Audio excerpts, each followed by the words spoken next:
after I'm done with this, I'm gonna give y'all some commandments.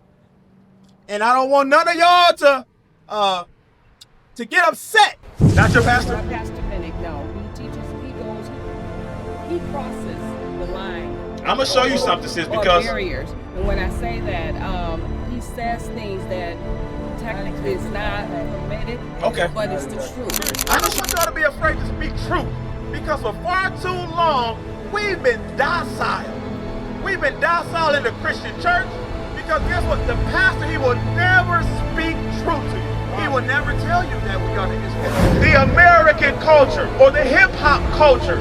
But that's not what God intended for us to be. Right. He intended for us to be his sons and daughters. That's right. We are the children of God. That's right.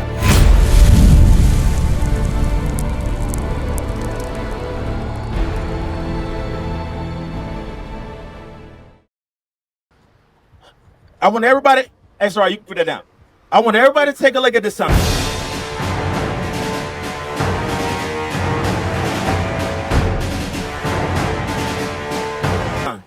It says, these are the Israelites. And on this side of the sign is what God called us. And on this side of the sign is what we were called in slavery. I want y'all to look on here and see what tribe you belong to. Now, it goes by the house of your father. So if your father was a so-called African-American, you would be from the tribe of Judah. If your father was a West Indian black, they would be from the tribe of Benjamin. Hey, my sister, have you come over too? So, what tribe are you from, my sister? Judah. What about you? Judah? What about you, my sister? Judah. Judah? Judah? And what about you, sis? Huh? Benjamin. Okay, so we got Judah and Benjamin. Now, so your next question should be, how can I prove that we are the Israelites, right? Now, I want you to go to the book of Deuteronomy, chapter, let's go to 1 and 1. So the book of Deuteronomy, it was written to the Israelites. It wasn't written to any other people. Actually, the whole Bible was written to the Israelites, but we're going to specify what he told the Israelites when they came out of Egypt. Read what you got. This is the book of Deuteronomy, chapter 1 and verse 1. These be the words which Moses spake unto all Israel. So Moses spake these words to who? All Israel. Who was these books written to? All Israel. Right now, go to Deuteronomy chapter 28. Read, start at verse 1.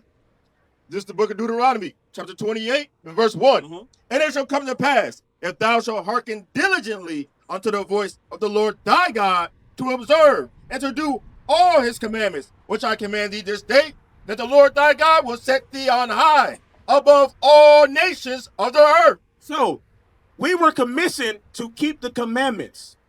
And if we kept the commandments, we would be above everybody on earth. Now, are we above every nation on earth today? No. So what do you think happened? We disobeyed God. We didn't obey, right? We didn't obey. Are we obeying God now? Hell no. Hell no. Hell to the no. Right? Now, we're going to get some curses because there's a flip side to every coin. There's a blessing. The blessing would be if we kept the commandments, we would be above everybody. The flip side of the coin would be curses, where he's going to explain all the curses that we would be going through as a people to identify who we are today. Because didn't we lose our identity? We lost our identity. Because if I ask you, what's your nationality? What would you say? I would say African American. African American. What about you? African American, African American, African American. Right. But we understand that those names was given to us in slavery, right? So now we're about to read the curses that's going to identify who we are today. Read verse 15. Verse 15. But it shall come to pass, if thou wilt not hearken unto the voice of the Lord thy God, to observe, to do all his commandments and his statutes, which I command thee this day, that all these curses shall come upon thee and overtake thee. So a curse is a good or bad thing? It's a bad thing, right? So all these bad things are going to happen to the Israelites. Read on. Cursed shall thou be in the city, and cursed shall thou be in the field. Cursed shall we be in the city, and cursed shall we be in the field. I want y'all to take a look at these images. When were we cursed in the field? During slavery. Yeah, can we all agree on that? We were cursed in the field. We had to pick what? Cotton, tobacco, sugar cane, all of the natural resources. We didn't own any of it. Right. We had to pick it, right? So cursed in the fields. Now, it said that we would also be cursed in the city. Are we cursed in the city? How? Name some ways that we're cursed in the city. We can't get businesses, we can't get houses, we can't buy houses. Right. We can't start businesses. Exactly. So there's something that was called redlining, right? Where they drew a line around the areas to where we could not live in. So they kept black people out of those areas. Segregated. Right. Segregation. Right. Now, also some curses in the city would be the last hired, first fired. Right. We have an astronomical rate of abortion amongst us as a people. We have drugs, gangs, and we know that these things have been put in our communities by the same people that brought us over here, right? Now, so cursed in the city, cursed in the field. Jump down to verse 32. Verse 32. Thy sons and thy daughters shall be given unto another people, and thy eyes shall look and fail with longing for them all the day long, and there shall be no might in thy hand. That's heavy. It says our sons and daughters shall be given into another people. Hey, my sis, how you doing? It says our sons and daughters will be given to another people, another race of people. Now, who did that happen to? Did that happen to everybody? I'm talking about, did that happen to the so-called white man? If they wanted to. No, I'm saying in history. Did that happen to the so-called white man that his children were given to another race of people? No. Did that happen to the Chinese man? No. No. Did it happen to the East Indian man? No. What about the Arab man? No. So we can use deductive reasoning to figure out who the Lord is talking to in these last days, right? That's right. Now, it says that we will have no might. Do we have any economic might to get our kids back then? No. Did we have any military might to get our kids back then? Once your child was sold, there was no way for you to get them back. That was it. It was a wrap. You probably wouldn't see them ever again. Even, let's look at it today. Can CPS come into your home and take your child, and is there anything that you can do about it? Did y'all know that anybody can make a phone call to CPS about you doing something to your child that could not even be true? And they could come in and take your child away. And it happens more often than it doesn't happen. Right. So it says that we would be what? Read it again. Verse 32. Thy sons and thy daughters shall be given. Hey, sister, where you going? You be missing out? Come on, sis. All right. Thy sons and thy daughters shall be given unto another people, and thy eyes shall look and fail with longing for them all the day long, and there shall be no might in thy hand. Have y'all seen 12 Years as a Slave? Yes. Have y'all seen Roots? Yes. I believe Kizzy was given off. 12 Years as a Slave. His name was Solomon. Solomon. And when the one woman that was with him, she had her kids. They sold her kids. All she did the rest of the movie was cry. She cried. They cried. She cried the rest of the movie. Why? Because she understood that she wasn't going to ever see her kids again. And that history, it can only go back to us as a people. So what are we proving? We're proving that we are the Israelites according to the Bible. But guess what? It don't even just stop there. Let's keep going. Jump down to verse 37. Verse 37. And thou shalt become an astonishment, a proverb, and a byword among all the nations, whither the Lord shall lead thee. So we will become a proverb and a byword. What is a proverb? Do y'all know what a proverb is? If y'all don't know, I'm going to tell y'all. Oh, what? A testament. A proverb is a wise saying. A testament. For example, if you want to hide anything from a nigga, where you put it? In the book. And why do you know that? Because we have become a proverb. Black people like chicken and Kool-Aid. Okay, you can say Kool-Aid, but typically it was watermelon, right? You know what I mean? So we have become these proverbs. And a byword, by means too, right? African American. We have become bywords amongst everywhere that we go. Not just here in America, because guess what? Those slave ships docked everywhere, right? So everywhere we lost our identity. Hold that. Give me Jeremiah chapter 17, verse 4. Watch this. Watch this, because it doesn't just stop. Jeremiah chapter 17, verse 4. Bring it out. Yeah, read what you got. This the book of Jeremiah, chapter 17 and verse 4.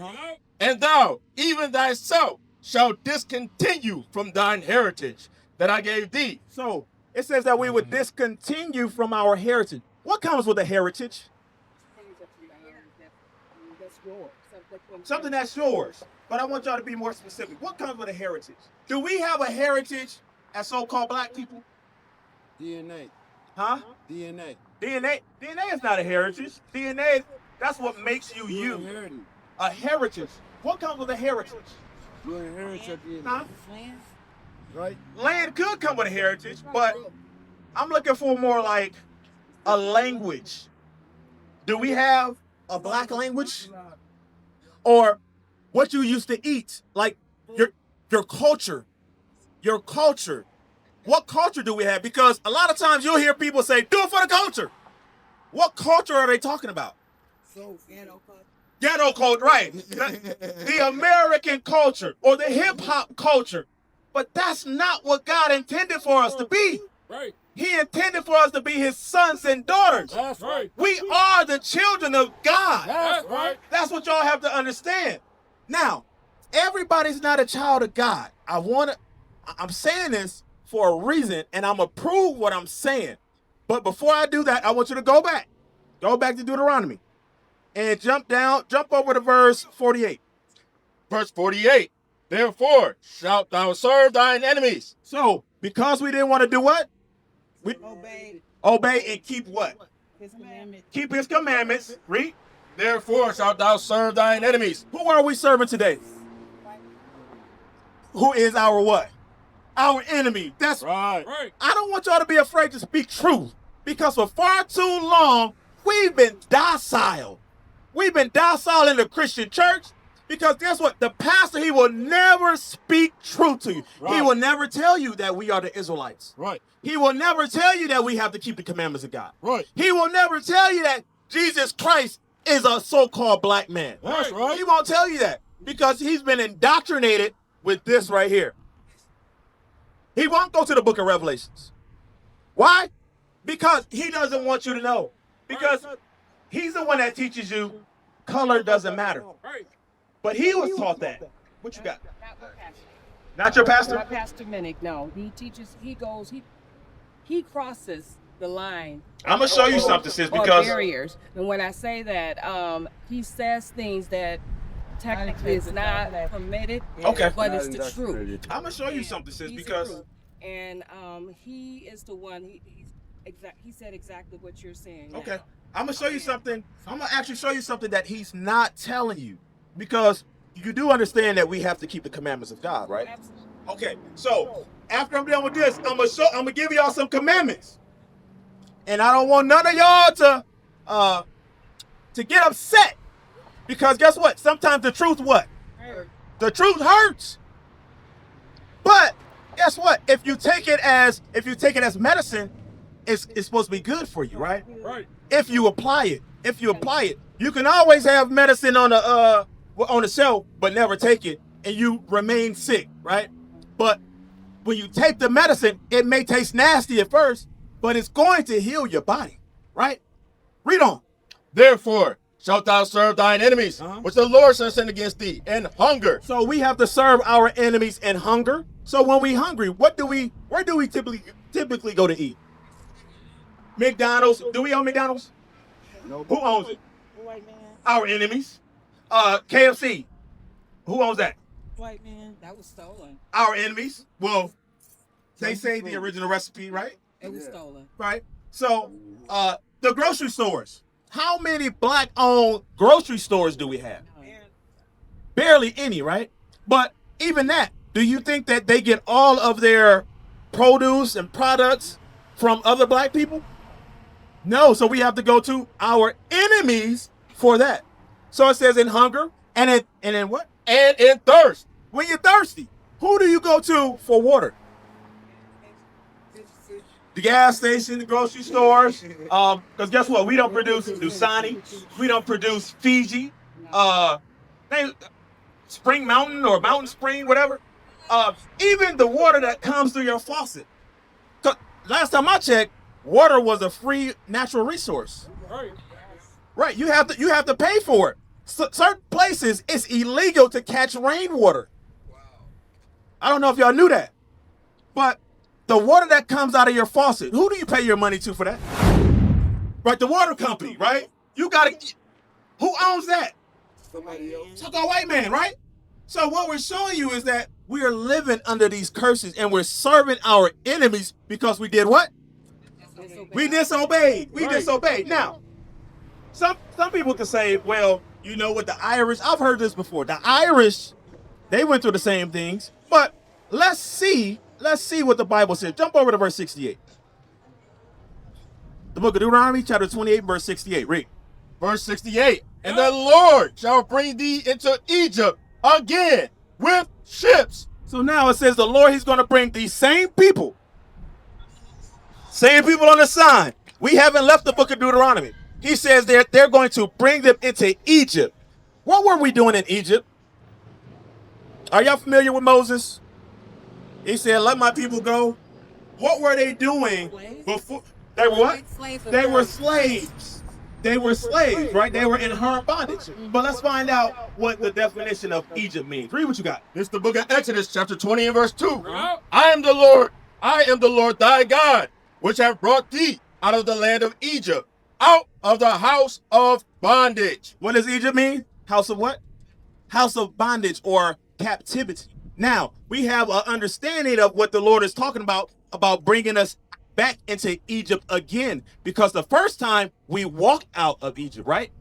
Yeah, remember Moses, he led them through the Red Sea. They walked out of Egypt. But he says this time we're going to go back into Egypt, meaning back into slavery. But let's find out how. And the Lord shall bring thee into Egypt again with ships. With what? With ships. With what? With ships. How did the so-called black and Hispanic and the Native American people get here? Camel's back. Oh. Shit. I want y'all to take a look at this. Back then, when it was ships. That. Look at this. What is this right here? This is an image of a slave ship, cargo slave ships. Yeah, did y'all know that these were originally cargo slave ships that they altered to where they can fit multiple people on this boat? What do y'all think happened during that journey? A lot of death, a lot of disease. Think about it. If you're stacked on top of one another and you have to do a number one or a number two, I'll keep it PG. You got to do a number one or number two. What happened? On yourself. Right there. You went on yourself, but then it linked through, and now it's on top of the next person, to where they said that the smell of the slave ships was so intense it could be smelled for miles away. And that when they got tired of the slaves, or if a slave died, they threw him overboard, to where now the sharks have changed their natural migration to where now they follow the path of the slave ship, because they knew that that's where their meal was going to come from. So we lost over 100 million people, so-called black people, which the Lord said that we are the Israelites. That's right. To slavery, to the transatlantic slave trade. Did y'all know that there's another slave trade that they don't really talk about? The sub-Saharan slave trade. Have y'all heard about that? Where the Muslims, or the Arabs, I'll say, the Arabs had us in slavery as well. That's a history that they don't talk about. That's why a lot of us go after Islam. They are in the Nation of Islam, or they are the 5%ers, or Sunni, right? But those things were actually forced on us during slavery. Now, I want you to finish that. Read on. And the Lord shall bring thee into Egypt again with ships. Uh-huh. By the way whereof I spake unto thee. Uh-huh. Thou shalt see it no more again. And we wouldn't see our homeland, read. And there, after you got off those cargo slave ships, what would happen? ye shall be sold. You shall be what? Shall be sold unto your enemies for bondmen and bondwomen. Now, have y'all heard this before? Have you heard this before? You heard this before. So you knew before that you were an Israelite. Yeah. Okay. What about you? Have you heard this before? Yeah. So you knew that you were an Israelite before you came up here? No? So before I came into the knowledge or the understanding that I was an Israelite, I had read this, but I didn't see myself in this because nobody ever explained who I was. Because if you're not told that you are an Israelite, then you would think that this is just something that happened to somebody. But when you pair it with our history, I was like, wait a minute, the two kind of come together. To where when you look, or even if you were to Google slavery, would the so-called white man come up? If it did come up, he would be the slave what? The slave master, right? The slave owner. But when it comes to us, hey, my brother, how you doing? Where you going? I want you to take a look at the sign. I'm already. Okay. So it says that we will be sold for bondmen and bondwomen, right? And no man shall buy us, meaning no man shall redeem us or get us out of the condition that we're in. Let me ask y'all this. Are we still in bondage today? How so? Jobs, houses. I like that. Taxes. Give me taxes, jobs. Yeah, what else? Housing. Housing. Yep. Mental. Our minds are still enslaved. Because guess what? For a lot of us, this man has our mind. This man has our mind. Because we were indoctrinated. Think about it like this. In slavery, what was forced on us? Was it Christianity forced on us? Then they say slaves obey your master. And then they had the slave Bible where they took out books to where they only read certain books to where you wouldn't have the understanding. But guess what? We have the books now. And now we have the understanding of who we are to now we can change. And that's why we're out here. We're out here to show y'all that we can change. Now, it says, and no man shall buy thee, right? We had Martin Luther King. He tried to get us out of the condition that we was in, right? You had Malcolm X. Malcolm X tried. What happened to those two? They killed him. Any revolutionary that we have, they will execute. Right. So best believe that what we're doing right now is revolutionary. We're coming to the streets. Give me Luke 14:23. We're doing exactly what our Lord and Savior told us to do, right, to go to the lost sheep of the house of Israel. Right. And we're lost because we don't know who we are. We don't know our heritage. We don't know what we're supposed to be doing. Right. We've been cooped up in these churches learning nonsense for ages, hundreds of years. Right. That's right. Not knowing that we're not supposed to keep Christmas, Right. Halloween, Right. Thanksgiving, Right. 4th of July. Right. The name, 4th of July. Did y'all know that Jew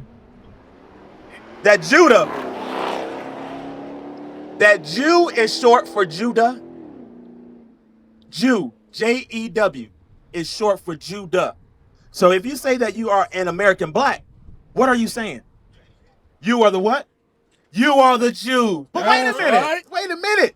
If you are the real Jews, who are those people claiming to be the Jews, but they'll say that they're Jewish?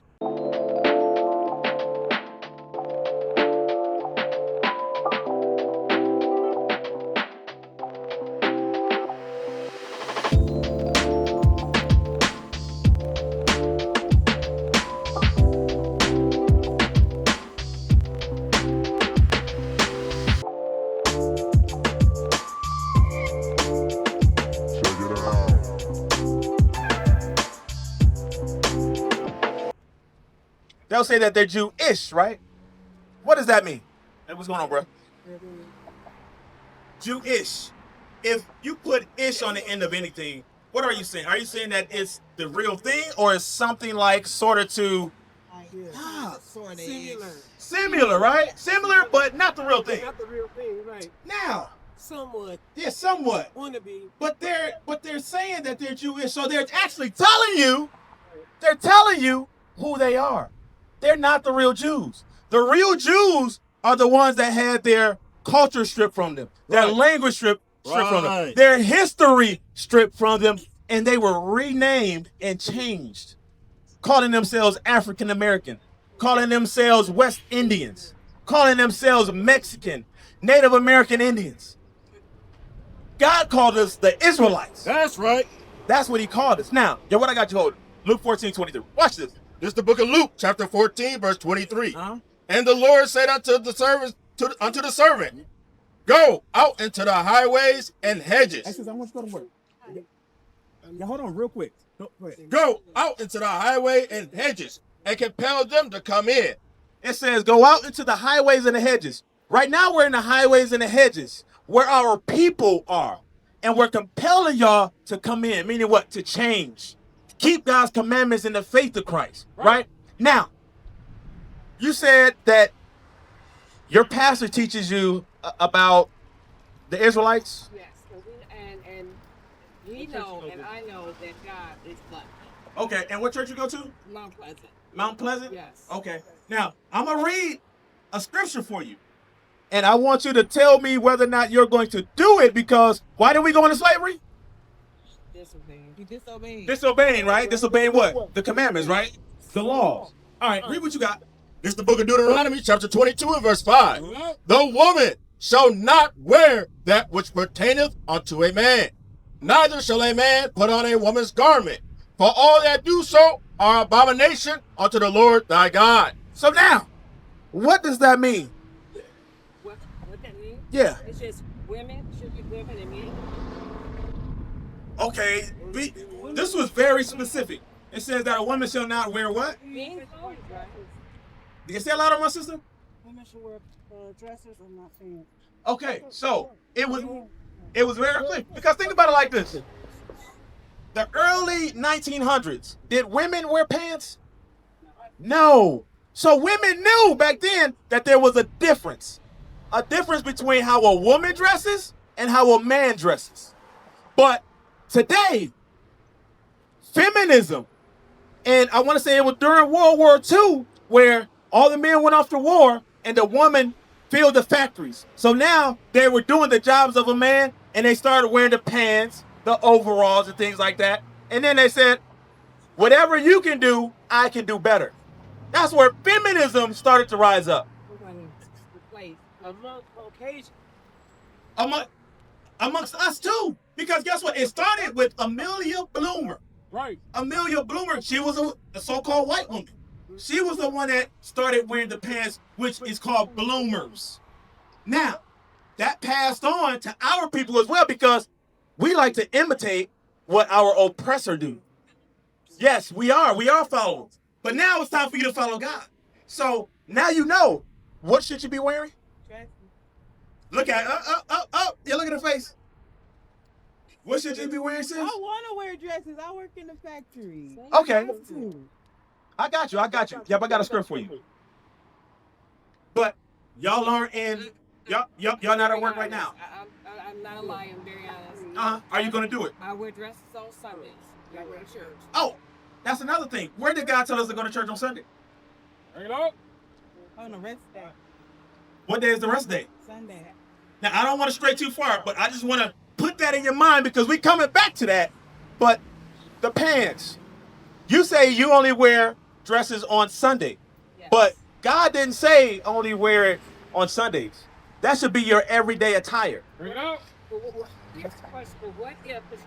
Because back then, every times have changed so much. The reason why I'm saying this. Okay, go ahead. I'm in a medical field, and I wear scrubs. Okay. And I have to wear, that's a uniform. Okay.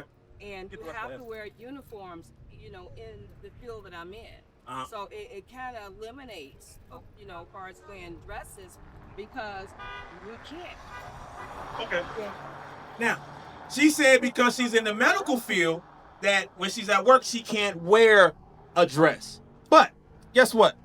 Certain jobs, you can actually ask your boss if you have what is called religious accommodations. Have you? Because I'm pretty sure the Muslims or the Arabs, they be up in there with the hijab on and everything, right? But I'm not saying you, sister, but our people like to make excuses.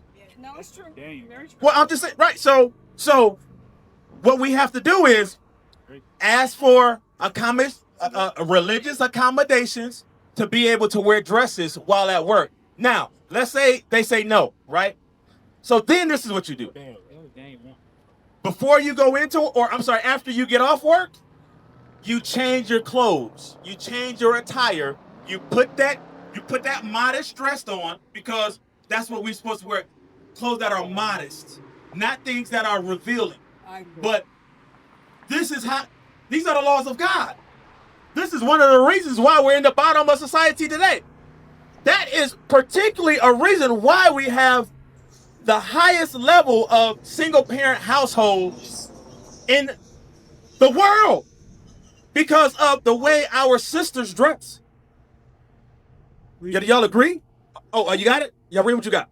This is the book of Daniel, chapter 1 and verse 8. Huh? But Daniel purposed in his heart that he would not defile himself with the portion of the king's meat, nor with wine which he drank. Therefore, he requested of the prince of the eunuchs that he might not defile himself. So Daniel was captive, and they wanted to give him all types of things that he didn't. It wasn't part of his culture. It wasn't part of his heritage to do. So he went to the person that was over him and he asked for accommodations, and they allowed it. Give me that Ezekiel 15 and 11. I think that's what it is. Ezekiel 15 and 11. Because watch this. We've been conditioned to think like America, to act like Americans, and always be on the bottom of society. We have conformed to what they wanted us to conform to, but nothing has changed. Actually, things have gotten worse in our communities. Right. So, my sister, you about to leave? Okay, before you go, what have you learned? That I'm an Israelite. That you're an Israelite? I should dress more modest.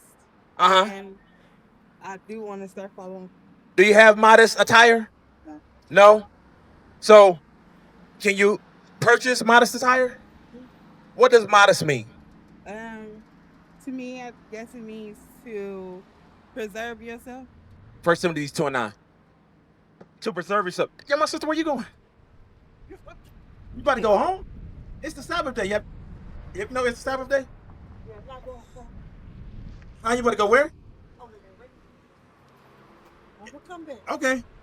So, 1 Timothy chapter 2, verse 9. Watch this, sis. This is the book of 1 Timothy, chapter 2 and verse 9. What? And in like manner also that women adorn themselves in modest apparel, with shamefacedness and sobriety, not with broidered hair or gold or pearls or costly array. So, meaning, you can wear those things as far as the gold and the costly array, but you have to be modest. You have to dress modest. Modest means to not draw upon yourself sexual attention. What is a nation? Nation is family. Nation is community. Nation is men leading by example. Nation is women's support. Nation is children with role models. Nation is unity.